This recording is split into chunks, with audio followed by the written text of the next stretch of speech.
आज का हमारा चैप्टर री इंकारनेशन, जिसमें हम समझने जा रहे हैं पुनर्जन्मों के बारे में। कैसे पुनर्जन्म हमारे इस जन्म को और भी बेहतर बना सकते हैं। इस जन्म में ये पुनर्जन्म के बारे में अगर हम समझे कैसे हमारा इवोल्यूशन हुआ, ये विकास का कर्म है जिसमें हर एक चेतना हर चेतना बढ़ती जा रही है आगे की ओर। चेतना एक ही है, वो कई रूपों में, बस फॉर्म में विभाजित होकर वो अनुभवों को लेकर इस यात्रा में चल रहे हैं।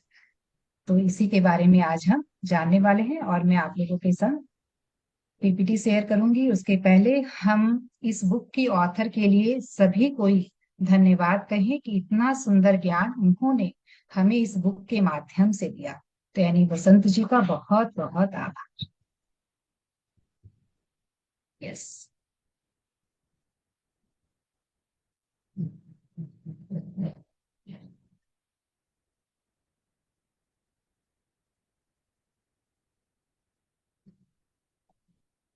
Yes friends,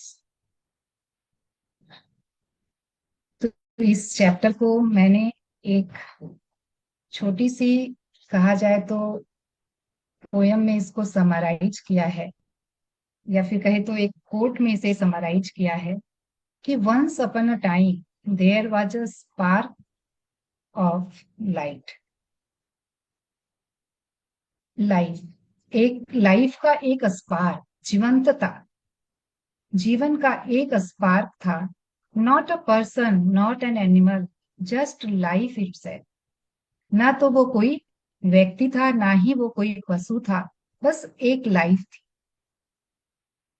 it wandered through nature, वो नेचर के थ्रू, नेचर से वो सीखता हुआ, भटकता हुआ, आगे बढ़ता हुआ, लिविंग एज अ प्लांट। तो वो अर्थ पर एक रूप में आया, एक फॉर्म में आया जो था सबसे पहला फॉर्म प्लांट का।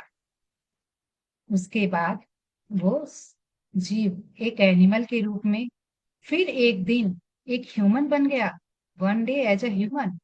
Each time it changed form, हर बार इसके फॉर्म चेंज हुए हैं। इट लर्न समथिंग न्यू, और हर फॉर्म में उसने कुछ नया सीखा। As a tree it learn patience, एक ट्री के रूप में उसने धैर्य को सीखा। As a word it learn freedom, तो ये जो जीवन है एक वर्ड के रूप में, उसने क्या सीखा?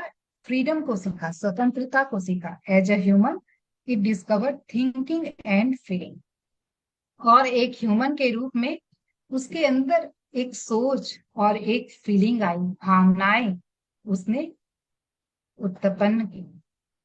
तो यहाँ तक एक ये एवोल्यूशन के प्रोसेस में ह्यूमन के रूप में हम पहुंच चुके। This spark kept all its memories stuck inside, और ये जो स्पार्क है ना, ये सारी मेमोरीज को, हर फॉर्म की मेमोरीज को, जिसको हम आकाशिक रिकॉर्ड भी कहते हैं, उन हर एक अनुभवों को, उन हर एक अनुभव की यादों को अपने मेमोरी में जमा करता हुआ, कलेक्ट करता हुआ, लाइक ट्रेजर, एक खजाने के रूप में, एंड केप्ट मूविंग फॉरवर्ड, और आगे बढ़ता जा रहा है इस यात्रा में। It never stop learning, growing, evolving, और इसकी जो सीखने की, आगे बढ़ने की और इवॉल्व होने की जो जर्नी है, वो रुकती नहीं है, कभी भी नहीं, बस वो चलती जा रही। तो यस फ्रेंड्स, हम भी इसी यात्रा में हैं, और हमारे कितने पुनर्जन्म रहे हैं, कितने फॉर्म में हम आ चुके हैं, लाखों लाखों योनियों में हम जन्म ले चुके हैं, और उसके बाद हम पहुंचे हैं ह्यूमन लाइफ में। इन सारे अनुभवों को लेते हुए, सीखते हुए, ग्रो करते हुए, इवॉल्व होते हुए। तो जो प्राचीन ज्ञान परंपरा है में पुनर्जन्म को, एक सेकंड,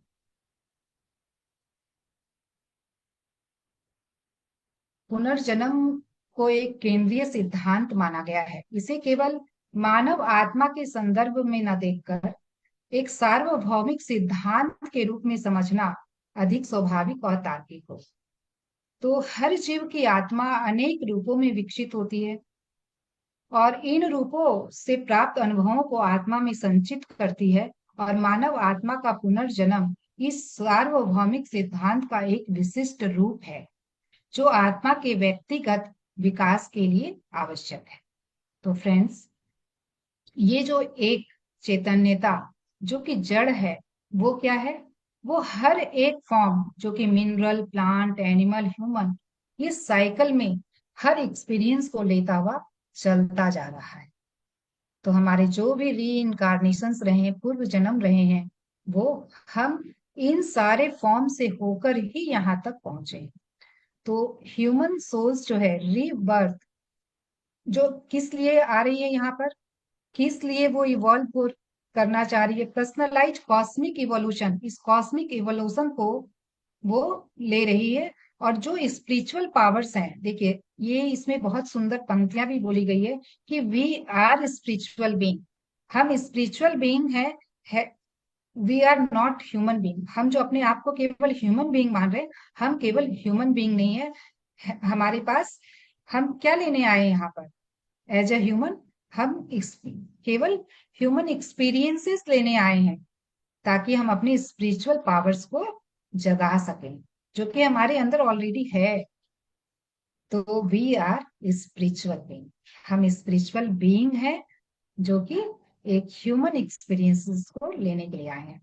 तो वेस्टर्न एम्ब्रेसेस ऑफ डार्विनियन, जो इन्होंने भी इसको माना है कि हाँ, जीव का विकास होता है, ये विकास की परंपरा, उन्होंने भी इसको, इस विकास को स्वीकार किया है। तो पश्चिमी वैज्ञानिक धीरे धीरे अवधारणा की ओर झुकने लगे हैं, विशेषकर जब उन्होंने भौतिक विकास को स्वीकार करना शुरू किया। जब फिजिकल फॉर्म आया ना, फिर उसका विकास, जैसे जैसे उन्होंने रिसर्च की और पाया कि हाँ, कैसे एक जीव कैसे विकास के मार्ग में आगे बढ़ा है और कैसे उसने विकास पाया है, कैसे वो एक प्लांट के रूप में आया, फिर सूक्ष्म जीव के रूप में आया, फिर वो एक वाटर एनिमल्स के रूप में आया, फिर वो एक धीरे धीरे एनिमल किंगडम में, फिर धीरे धीरे ह्यूमन फॉर्म में आया है। तो इसी तरीके से जब ये विकास की पूरी प्रक्रिया को उन्होंने जाना, तो इस वो इनको स्वीकार किए। और उनका कहना है कि डार्विनियन जी का कहना है कि एक दिन इस रहस्य को केवल प्राचीन ज्ञान ही समझा सकता है। इस रहस्य को, जो ये जीवंतता है, जो एक चैतन्यता है, वो कैसे एक आत्मा और बुद्धि जो सबके अंदर निहित है, वो कैसे विकास कर रही है।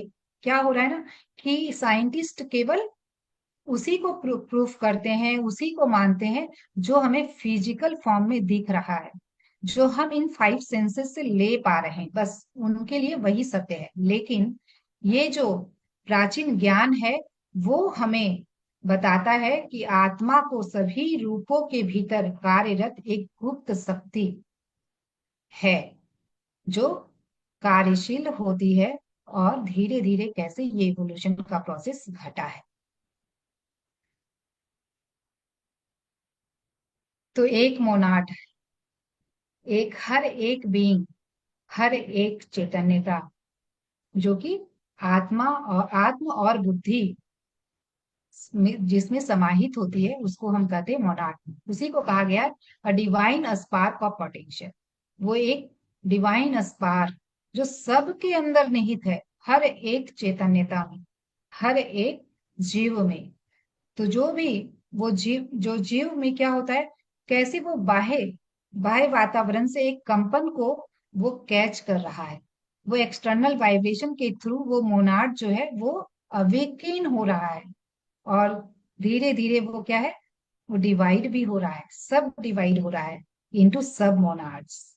उसी को हम कहते हैं ग्रुप सोल। तो सोर्स क्या है? एक डिवाइन स्पार्क है, फिर वो इनफाइनाइट नंबर ऑफ मोनाड में डिवाइड हो रही है, और फिर यही मोनाड सब मोनाड में डिवाइड हो रहे हैं, और ये फिर सोल के रूप में एक ह्यूमन बीइंग में एग्जिस्टेंस में आ रहे हैं। तो दिस सब Monod animate similar form driving collective instinct इन लोअर किंगडम। तो ये लोअर किंगडम में जो प्रवृत्तियां है ना, जब बार बार रिपीट एंड रिपीट उसी अनुभवों को वो ले रहे हैं, तो वो इंस्टिंक्ट होकर वो पास ऑन हो रहे हैं आगे के फॉर्म्स में भी। जैसे हम ह्यूमन के एस्पेक्ट में समझें तो जिसको हम जेनेटिक बोलते हैं, तो वही प्रवृत्तियां पास ऑन हो रही हैं। तो ये फ्रेंड्स मोनार्ट के 7 रेज हैं।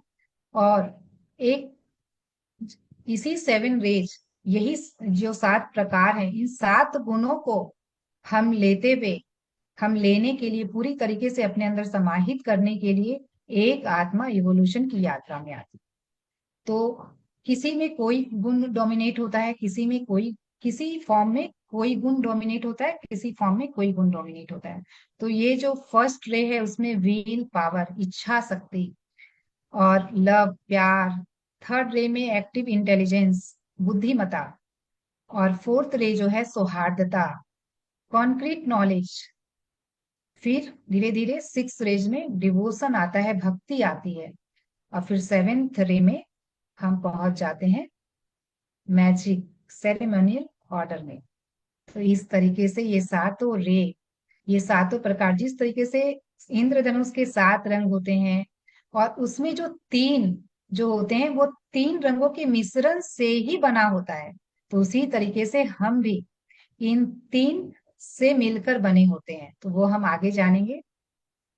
पहले हम समझते हैं इवोल्यूशन थ्रू एलिमेंटल किंगडम।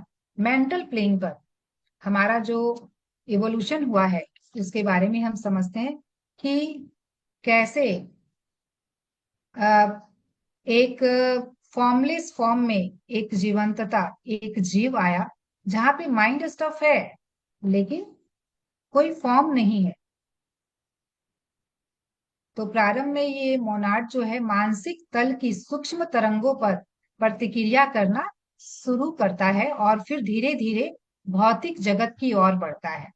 तो जैसे कि हम लोग देख पा रहे हैं कि एस्ट्रल प्लेन से होते हुए, मतलब कि भावनाओं को लेते हुए, जहां पर हमारी भावनाएं होती हैं, वहां से होते हुए फिर वो सेकेंड एलिमेंटल में क्या आ गए हम, कि mental structure, lower mental structure यहाँ पर बनता है। और यहाँ पर हम कुछ अनुभवों को लेते हुए फिर हम थर्ड एलिमेंटल में आते हैं, जहां पे मोनाड फिजिकल एम्बॉडीमेंट के लिए अपने आप को तैयार करता है, मतलब कि एक फिजिकल स्वरूप लेने के लिए अब वो तैयार होता है। तो इसमें हम जब मास्टरी कर लेते हैं, कई फॉर्म्स, इसमें भी कई फॉर्म्स में हम आते हैं, और उसके बाद उन अनुभवों को संचित करते हुए हम उन वाइब्रेशंस को, जो बाहर की कंपने हैं, जो प्रकृति की कंपने हैं, उसको लेने के लिए हम और भी ज्यादा कंपन को हम लेने के लिए तैयार होते हैं। और एक स्ट्रक्चर फॉर्म में अपने, मतलब कि बोला जाए तो एक फिजिकल फॉर्म में आने के लिए हम तैयार होते हैं। तभी एक फिजिकल फॉर्म के रूप में जो मोनेडिक ग्रुप सोल्स हैं, जो इतने सब डिवाइड होके कई फॉर्म में, मैनी फॉर्म्स में है, और वो एथरिक टेम्पलेट से होते हुए नेचर स्प्रिट बिल्ड करता है, फिर डेंस क्रिस्टलाइन फॉर्म को ये बिल्ड करता है। तो एक फॉर्म, एक स्ट्रक्चर बनने लगता है एक परमाणु के चारों ओर, एक मेम्ब्रेन जिसको कह सकते हैं, एक आवरण बनने लगता है। तो यहाँ पर मोनार्ड क्या है, सीख रहा है कि कैसे शेप, दृढ़ता, स्ट्रक्चर को वो एक, इसको सीखते हुए फिर वो मिनरल मैटर के साथ इंटरेक्ट करता है। तो जैसे कि आप लोग इस पिक्चर में भी देख पाते हैं कैसे एक अणु परमाणु मिलकर एक पदार्थ बनाते हैं। तो वो मिनरल मैटर जो है वो अणु के रूप में, परमाणु के रूप में है, और उनके साथ वो इंटरेक्ट करके फिर वो एक मिनरल के फिजिकल फॉर्म में आता है।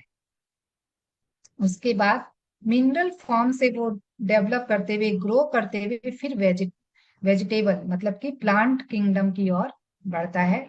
धीरे धीरे वो और विकसित होता है, और जैसे ही वो प्लांट किंगडम में आता है, और ज्यादा इस मोनार्ड का जो है, इस जीव का है, और सब डिवीजन बढ़ जाता है, बहुत रैपिड होता है, बहुत फास्ट होता है, जिसमें कई सारी फैमिलीज, जेनरा, स्पेसिस, जो कि भाई जो भी क्लाइमेट के हिसाब से, कहीं पर बहुत हैरिस क्लाइमेट है, कहीं पे बहुत ठंड है, उसके हिसाब से ये अपने आप को विकसित करते हैं। तो जैसे कि हम लोग देखते भी हैं कि डेजर्ट में कुछ ऐसे प्लांट विकसित होते हैं जिनको ज्यादा पानी नहीं चाहिए होता है, जिनकी रूट जो है बहुत डीप इन होती है, जैसे एलोवेरा। और जैसे कि हम लोग देखते हैं पहाड़ी इलाकों में कुछ अलग तरह के प्लांट्स पाए जाते हैं, प्लेन्स में कुछ अलग तरह के प्लांट्स पाए जाते हैं, उसमें भी कितनी वैरायटीज होते हैं, कितने फैमिलीज होते हैं, कितनी जेनरा होते हैं, कितनी स्पेसीज होते हैं। तो फ्रेंड्स, ये जो है, ये जो भी बाहरी वातावरण से उन्हें मिल रहा है उससे वो अनुभव लेते हुए अपना ग्रोथ कर रहे हैं, और वो अपने आप को उतना ही सब डिवाइड करते हुए इस एग्जिस्टेंस में आ रहे हैं। जो भी कंफर्ट मिल रहा है, डिस्कंफर्ट मिल रहा है, उन सारी संवेदनाओं को लेते हुए जो इनकी मेमोरी में सब कुछ इम्प्रिंट होता जाता है, और ये इवोल्यूशन की यात्रा में आगे बढ़ते जाते हैं। फिर एक प्लांट धीरे धीरे विकसित होते होते पशु रूप में आता है। तो यहाँ पर जैसे ही वो एनिमल किंगडम की चेतना में आता है, वैसे ही यहाँ पे क्या है, मूवमेंट फ्री है, बिल्कुल हम स्वतंत्र हो जाते हैं कहीं भी आने जाने के लिए, कहीं भी घूमने फिरने के लिए। तो यहाँ पर क्या है, उत्तेजना और बढ़ गई। तो यहाँ पे डिफ्रेंसिएशन है वो और भी ज्यादा होते हैं, और सब फॉर्म्स बनते हैं मोनाड के। तो हम देख भी पा रहे हैं कितने सारे प्रजातियां हैं पशुओं की।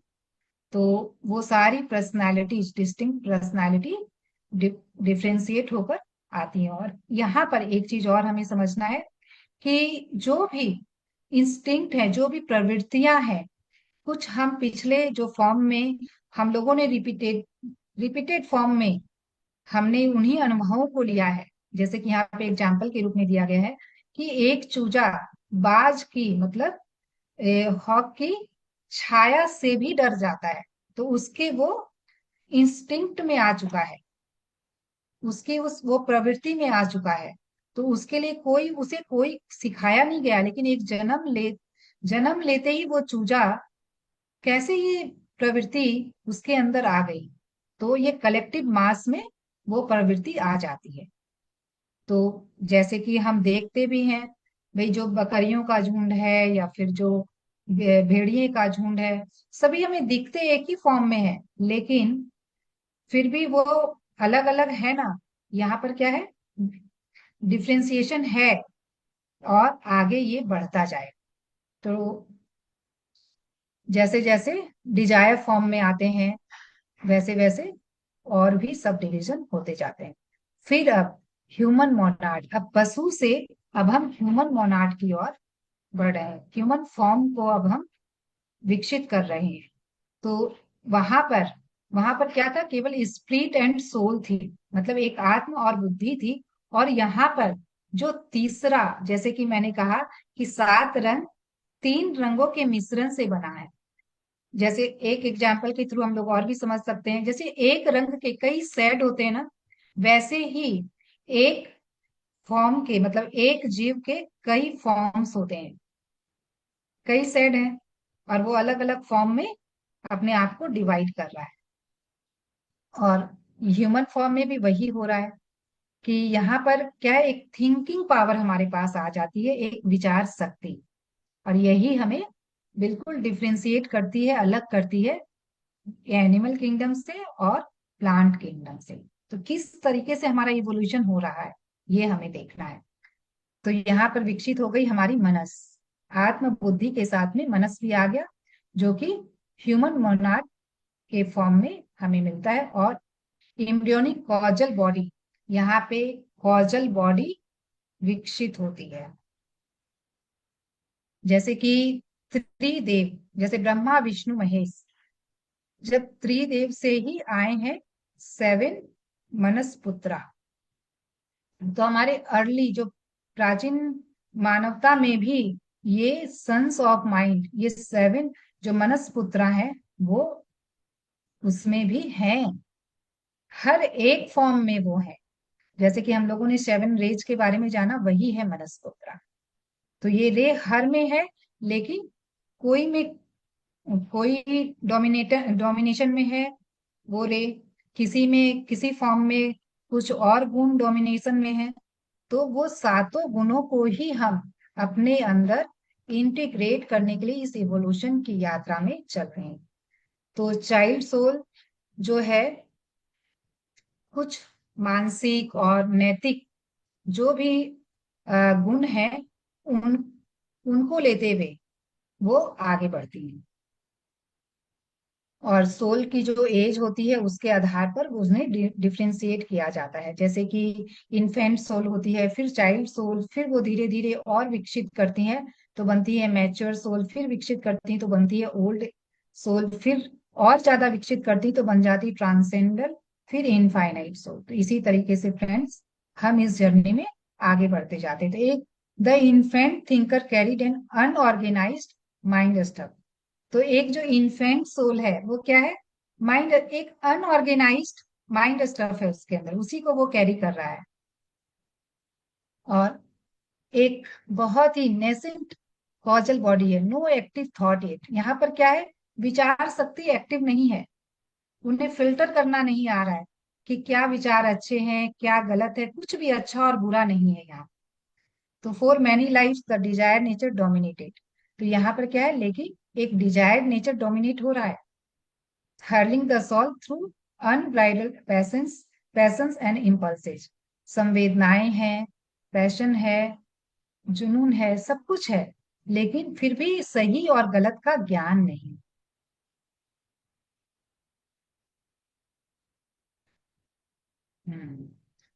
This crucible of pleasure and pain was essential to germinate the mental body seeds of thought। और यही प्लेजर और पेन से ही हमारी जो मेंटल बॉडी है वो विकसित करती है। हमारे जो जो सोचने पर हम विवश होते हैं, जब हमारे लाइफ में कोई भी सुख और दुख नहीं होगा तो क्या हम उस उन्हीं अनुभवों से तो हम सीख रहे हैं। जो हमारे लाइफ में इतना रेजिस्टेंस है, हम इस कि भाई हमारी लाइफ में ये दुख क्यों है, तो उन दुखों से ही हम सीख रहे हैं। और हम ही इस इवोल्यूशन की यात्रा में उन दुखों को चुन कर इस सोल प्लान में लेकर आए हैं फ्रेंड्स। तो ये पुनर्जन्म की जो बातें आ रही हैं इनको हम समझे, अगर हम समझ लें कि ये जो प्लेजर और पेन जो हमें लग रहा है वो वास्तविकता में है क्या, यही तो हमारे ग्रोथ का कारण। अब यहाँ पर एक और हम एग्जाम्पल से समझते हैं कि जैसे हमने कोई मिठाई खाई, बहुत आनंद आया उस मिठाई को खाकर, और उस मिठाई को खाने में इतना आनंद आया कि हमने बहुत ज्यादा खा ली, और फिर हमारा पेट का हाजमा बिगड़ गया, तब वही प्लेजर हमारा पेन में कन्वर्ट हो गया। तो ये रिपीटेड होता चला गया, बार बार होता गया, कई फॉर्म्स में बहुत बार हमने किया, तो क्या हुआ, ये धीरे धीरे इंस्टिंक्ट हमारे साथ कैरी फॉरवर्ड होने लगे, और धीरे धीरे हम, हमारे अंदर का जो थिंकर है वो जागरूक हुआ, और भी वो उसका ग्रो हुआ, और उसे समझ में आया कि हमें करना क्या है। भाई हमें मिडल पाथ पर चलना है, ना बहुत ज्यादा अति करनी है किसी भी चीज की।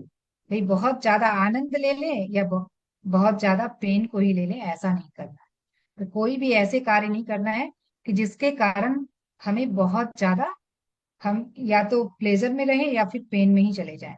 तो अति कुछ भी खराब है। तो यहाँ पर यही बताया गया है कि हमें गुड और, मतलब अच्छे और बुरे का कोई भी आभास नहीं होता यहाँ पर, कोई ज्ञान नहीं होता यहाँ पर एक बच्चे, एक इन्फेंट सोल में, लेकिन वो डिवाइन लॉ के साथ सौहार्दता में रहता है।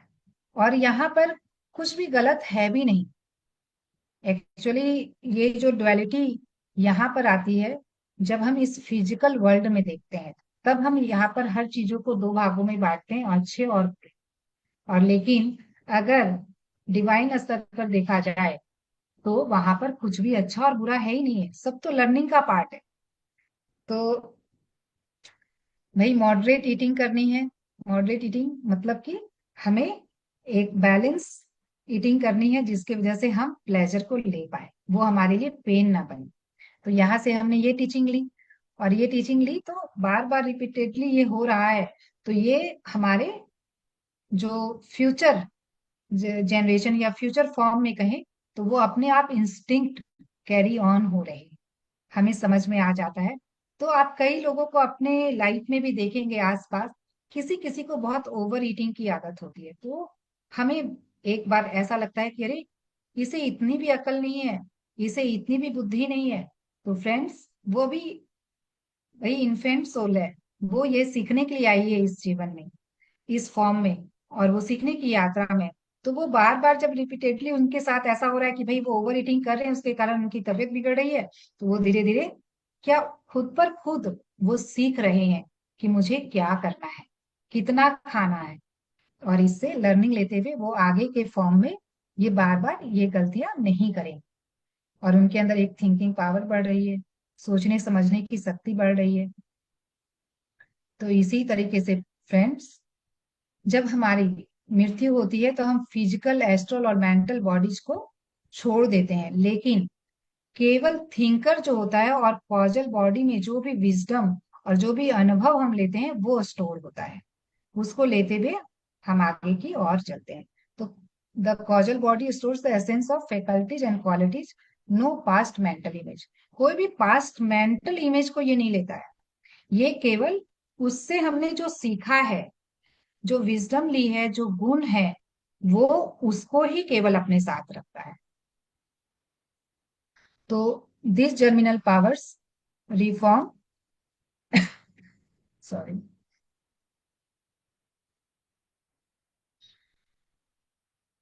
एक सेकंड,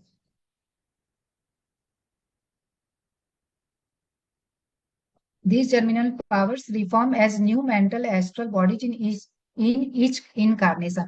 तो हर एक जन्म में हम अपनी एक नई मेंटल और एस्ट्रल बॉडी हमारी बनती है। तो ये, लेकिन हाँ, उन क्वालिटीज को, पिछले जन्मों की जो भी ज्ञान है, जो भी क्वालिटीज है, उनको लेते हुए वो आगे और जन्म लेती है। ये पॉइंट बोलिए। बहुत महत्वपूर्ण है। इस पे हम लास्ट में फिर से कॉन्टम्पलेट करते हैं, अभी आगे बढ़ते हैं। Yes sir. तो री incarnation mechanism and parental formation. तो पोस्ट डेथ बॉडीज डिजॉल्व हो गई है। कॉजल बॉडी जो है वो फ्यूचर फैकल्टीज के सीड को होल्ड करती है। जो भी पिछले जन्मों के जो भी क्वालिटीज हैं, जो भी विजडम है, जो भी लर्निंग है, उनको वो अपने साथ, उन बीजों को होल्ड करती है। तो न्यू मेंटल बॉडी बनती है हमारी, जिसके द्वारा हम ग्रो फ्रॉम विविड मेंटल जम से वो ग्रो करते हैं, और ऑर्गन्स के पावर को रिक्रिएट करते हैं। फिर न्यू एस्ट्रल बॉडी भी हमारी बनती है, वो एस्ट्रल जम से फॉर्म होती है। जो भी पास्ट डिजायर्स नेचर है उसके आधार पर वो रिप्रोड्यूस करती है। उसके बाद मेंटल बॉडी और एस्ट्रल बॉडी, फिर हम फिजिकल फॉर्म में एक फॉर्म लेते हैं, और वे फिजिकल बॉडी हमें जो है, जो कार्मिक लॉर्ड है, वो हमारे कर्मा के आधार पर, जो भी हमने जैसे भी कर्म किए हैं, जो भी डेब्ट्स हैं, जो भी हम उस जन्म में हमने कमाई की है, उसके आधार पर ये लोग हमें वो जन्म, वो फॉर्म हमें देते हैं।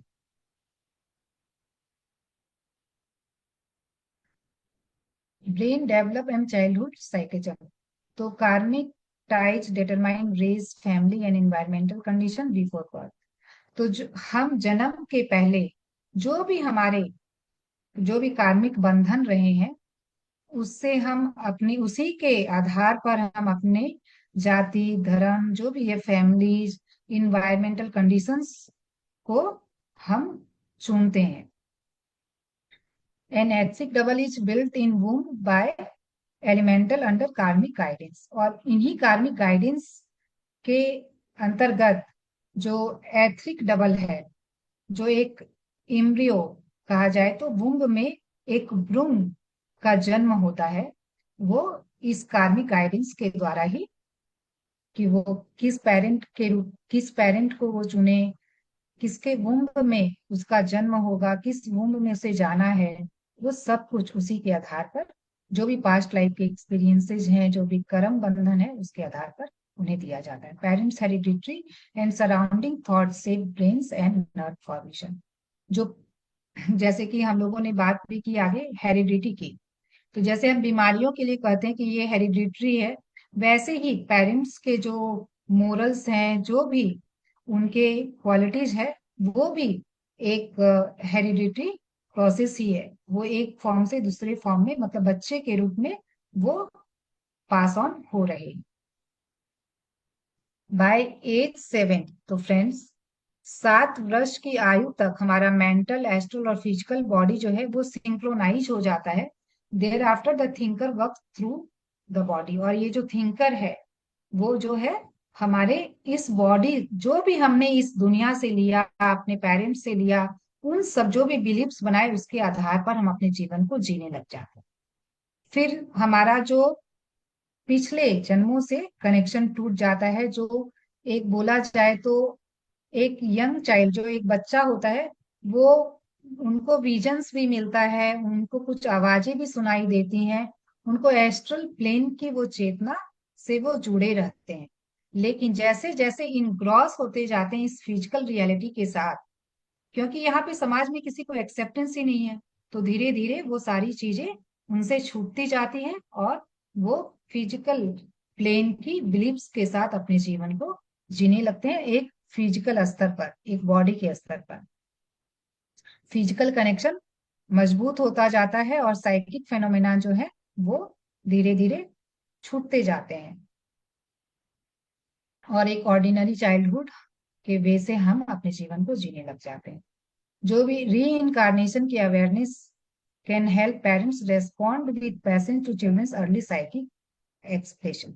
तो फ्रेंड्स, अगर इस बात को हमारे पेरेंट्स, हमारा समाज इस बात को स्वीकार करे, तो हमारा जो है बच्चे का एक जो जो भी साइकिक रहा है, उसका पिछले जन्मों से जो भी जुड़ाव है, वो उसको अगर समझे तो उसका एक आत्मिक और शारीरिक ग्रोथ बहुत अच्छा होता है।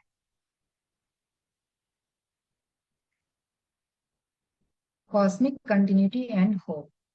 तो every soul's journey through infancy, childhood, maturity across countless world. तो हम अनंत, मतलब बोला जाए तो अनंत रूपों की यात्रा हम करते हुए हम आगे आते जाते हैं। कैसे इन्फेंट से हम चाइल्डहुड में, उसके बाद हमारे अंदर मैच्योरिटी आती है, ये एक सोल जर्नी है। जैसा कि मैंने पहले भी बताया कि कैसे सोल जर्नी में एक इन्फेंट सोल चाइल्ड सोल बनती है, फिर वो मैच्योर होती है, ओल्ड सोल बनती है, फिर ट्रांसेंडल इन्फिनिटी, इस ढंग से वो सोल की यात्रा में हम आगे बढ़ते जाते हैं। तो friends, apparent injustice dissolve when viewed over aeons. अगर हम अपने पूरे हजारों सालों की यात्रा को देखें, तो इस नेचर लॉ के हिसाब से यहाँ पर सब कुछ इक्वालिटी है और लिबरेशन है।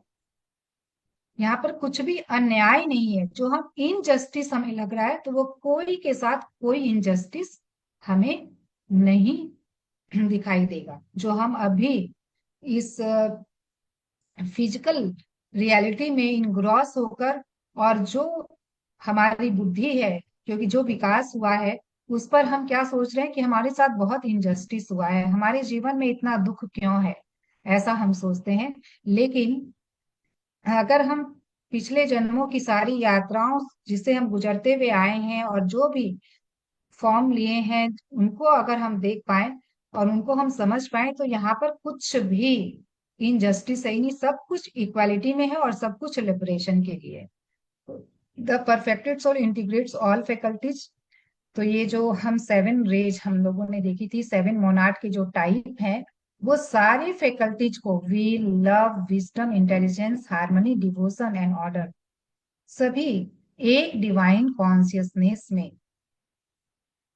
समाहित हो जाती है, इंटीग्रेट जब हो जाती है, जो कि एक अल्टीमेट गोल है, एक चेतना, फिर वो उस डिवाइन में मिल जाती है। तो फ्रेंड्स, इसको संक्षेप में अगर हम समझे, तो पुनर्जन्म आत्मा के निरंतर विकास की प्रक्रिया है, जो वैज्ञानिक और आध्यात्मिक दोनों दृष्टियों से समझी जा सकती है, और इसे केवल शारीरिक उत्तराधिकारी और पुनर्जन्म के धार्मिक विचारों तक सीमित नहीं किया जाना चाहिए। इस सिद्धांत के अनुसार जीवन और रूप दोनों में निरंतरता होती है, कंटिन्यूटी होती है। जब कोई जीव मरता है तो उसका जीवन समाप्त नहीं होता, बल्कि वह अपने पिछले अनुभवों से प्राप्त ऊर्जा और गुणों को समेट कर अगले रूप में प्रवेश करता है। यह जीवन जिसे मोनाड कहा गया है, एक अस्थायी चेतन इकाई है जो विभिन्न रूपों में पुनर्जन्म लेती है और हर जन्म में नए अनुभव प्राप्त करके स्वयं को विकसित करती है। प्रारंभ में जैसा कि हम लोगों ने समझा कि कैसे मेंटल प्लेन से होते हुए एस्ट्रल प्लेन से होते हुए वो फिजिकल प्लेन की ओर ग्रो करती है, खनिज, वनस्पति, फिर पशु जीवन। और प्रत्येक चरण में मोनाड अपने भीतरी शक्ति और अनुभव को जोड़ता रहता है। जैसे जैसे मोनाड विकसित होता है वह अपने आवरण फॉर्म को प्रभावित करना शुरू करता है और उसमें नई विशेषताएं उत्पन्न करता है। यही कारण है कि वनस्पतियों और जीवों में इतनी विविधता हमें दिखाई देती है। वैज्ञानिक रूप से यह देखा गया है कि मानसिक और नैतिक गुण जो उनका कहना है कि ये हेरिडिटरी नहीं होते हैं, क्योंकि एक बहुत जो विद्वान है उसके भी एक मंद बुद्धि वाली संतान पैदा हो जाती है, होती है। तो उनका कहना है कि ये हेरिडिटरी नहीं है, लेकिन इसलिए इन गुणों को वह चेतन तत्व मोनाड ही पुनः जीवित करता है। यही चेतना बार बार जन्म लेती और पिछले जन्मों से अर्जित ज्ञान और गुणों को आगे बढ़ाती है। अगर हम प्राचीन ज्ञान के हिसाब से देखें तो ये गुण वंशानुगत होते हैं। तो अतः पुनर्जन्म केवल एक धार्मिक विश्वास नहीं बल्कि एक कार्मिक आत्म विकास की प्रक्रिया है, जिसमें आत्मा अनुभवों को संचित कर कर्मशः उच्चतर रूपों में विकसित करती है। प्रकृति में आत्मा की यात्रा वनस्पति जगत से शुरू होती है, जैसा कि हम लोगों ने देखा। लंबी उम्र वाले वृक्षों में व्यक्तित्व के प्रारंभिक संकेत दिखाई देने लगते हैं। ऋतुओं के दौरान जो वेदर जो भी चेंजेस आते हैं उनके जो प्रभाव रहते हैं, और भी कोई बाहरी वातावरण का जो प्रभाव, बहुत ठंड, बहुत गर्मी, बहुत बारिश, इन सब के प्रभाव के कारण धीरे धीरे स्मृति और अनुभूति का विकास होता है और उच्चतर पौधों में सुख दुख जैसे नेसिव संवेदनाएं जो है वो उत्पन्न होती है। वनस्पति से आत्माएं पशु जगत में प्रवेश करती हैं और जहां उनकी स्वतंत्र गति और विविध अनुभवों से व्यक्तित्व और संवेदनशीलता अधिक विकसित होती। कई जानवरों में एक ही आत्मा का समूह होता है और अनुभवों का संचय जन्म जन्मांतर में इंस्टिंक्ट के रूप में प्रकट होता है। जब जानवर मनुष्य के संपर्क में आते हैं तब आत्मा का विभाजन और व्यक्तित्व का विकास तेजी से होता है। जैसा कि हम लोगों ने जाना भी कि बहुत रैपिड वो सब डिविजन्स होते हैं मोनाड के। तो आत्मा एक एक शरीर में जन्म लेने लगती है, जैसे कि हम लोग देख पा रहे हैं। और हर एक फॉर्म एक दूसरे से डिफरेंट होता है। कोई भी दो मनुष्य क्या एक जैसे होते हैं? तो वही कहा जाता है कि एक जो आत्मा है एक एक शरीर में जन्म लेने लगती है। यह मनुष्य के पुनर्जन्म का प्रारंभिक जो इनिशियल स्टेज है, जिसमें अभी मनस नहीं जुड़ा होता है। जब आत्मा मानसिक स्तर के प्रभाव के लिए तैयार होती है तो उसमें मनस का प्रवेश होता है। तो ह्यूमन इवोल्यूशन में जैसे कि हम लोगों ने देखा कि मनस का प्रवेश हुआ, यही वह क्षण होता है जब आत्मा मानव का रूप धारण करती है, आत्मा का वास्तविक जन्म होता है। यह आत्मा ट्राइनिटी प्रकृति की होती है, जैसे आत्मा, आध्यात्मिक आत्मा और मानव क्षमता, आत्मा, बुद्धि और मनस। इस प्रक्रिया में कुछ दिव्य प्राणी, इसे सन्स ऑफ माइंड हम कहते हैं, मनस पुत्र कहा जाता है, आत्मा के इस जन्म में सहायक होते हैं। मानव रूप में आने के बाद आत्मा धीरे धीरे अनुभवों से सीखती है। प्रारंभ में यह केवल इच्छाओं से संचालित होती है। इच्छाओं से उत्पन्न सुख और दुख के माध्यम से वह अंतर को पहचानना सीखती है, जो कि सोचने की पहली सीढ़ी है। इस प्रकार धीरे धीरे उसकी बुद्धि का विकास होता है और प्रत्येक जन्म में वह पिछले अनुभवों के साथ लाकर आगे बढ़ती। तो मानव आत्मा का यह विकासशील कर्म पूर्व जन्मों की एक श्रृंखला है, जहां हर जन्म में चेतना का स्तर थोड़ा ऊंचा होता जाता है। यह प्रक्रिया आत्मा के पूर्ण विकास तक चलती रहती है ठीक जैसे शरीर के लक्षण वंशा वंशानुगत होते हैं, जैसे जेनेटिक होते हैं शरीर के लक्षण, उसी तरीके से आत्मा के गुण भी पिछले जन्मों से आते हैं। बिना इस निरंतरता के, बिना इस कंटिन्यूअस प्रोसेस के विकास संभव ही नहीं होता फ्रेंड्स। तो यह जो पाठ है, इसे मैंने एक पोयम में समराइज किया है, जिसे भी हम देखते हैं। In the womb of stars, a spark lies still. The monad stirs from cosmic sleep, silent while in form's disguise. It dances to the rhythms that nature piles. तो फ्रेंड्स, इसमें कहा जा रहा है कि तारों के गर्भ में एक चिंगारी, एक जीवंतता गहरी छिपी है। मोनाड ब्रह्मांडीय निद्रा से जागता है। यह जो कॉन्सियसनेस है वो ब्रह्मांडीय, जो कि सोया हुआ था, वो जागता है, मौन रूप के वेश में लिपटा हुआ, बिल्कुल साइलेंट, मौन रूप में। यह प्रकृति की लय पर नृत्य करता है, जो प्रकृति के जो कंपन है, वाइब्रेशन है, उस पर यह नृत्य करना शुरू करता है। तब क्या होता है? From rock to bloom to beast to man, the fire grows brighter as life time span, each life a rock, each rob a tale, booming by winds, by loss, by grace. तो चट्टान से फूल तक, पशु से मनुष्य तक, जैसे जैसे जीवन बीतते हैं, अग्नि प्रज्वलित होती जाती है। प्रत्येक जीवन एक वस्त्र, प्रत्येक वस्त्र एक कहानी, हवाओं द्वारा, हानि द्वारा, ग्रील द्वारा बुना गया है।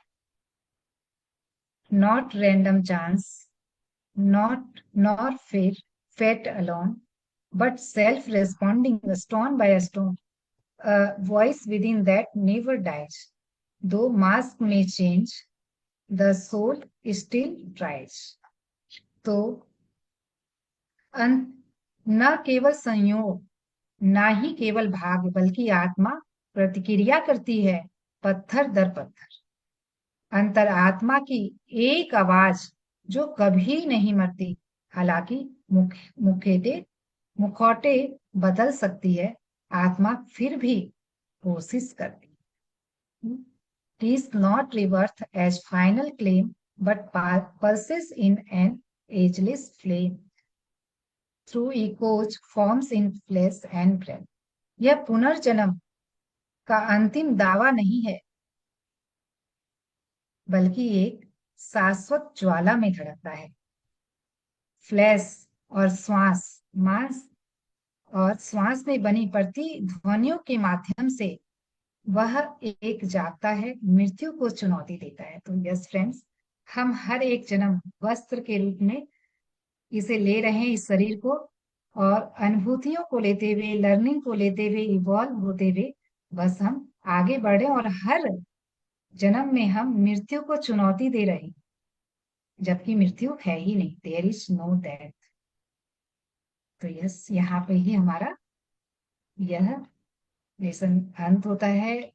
तो हमें वही समझना है इस चैप्टर के द्वारा फ्रेंड्स, कि अगर इस पुनर्जन्म को समझा जाए और स्वीकारा जाए, तो बच्चों के मानसिक और आत्मिक विकास को अधिक सहानुभूति और समझ के साथ हम देख सकेंगे, जिससे उनकी आत्मा को नई देह के साथ सामंजस्य करने में सहायता मिलेगी।